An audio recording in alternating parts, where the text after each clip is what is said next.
being in the community where, you know, the community of creative people has really helped me embrace that side of me and my passion for creativity.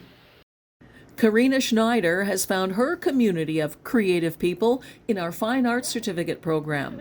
Students hone their skills and learn many art forms, including drawing, watercolor, acrylic, photography, printmaking, even welding.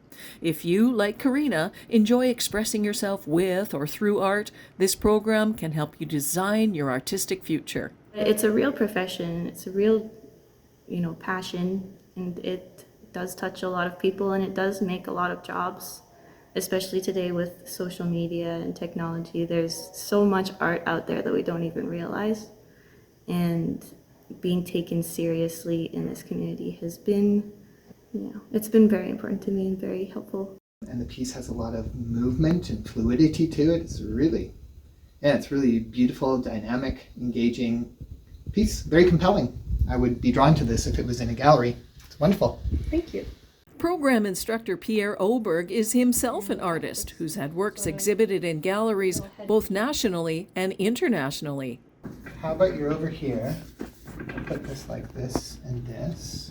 He also has a creative background. He's been a student and an instructor in art, and he's, you know, traveled the world, and he's seen a lot of different artists and respects art a lot, and I think he's one of the kindest people I've met.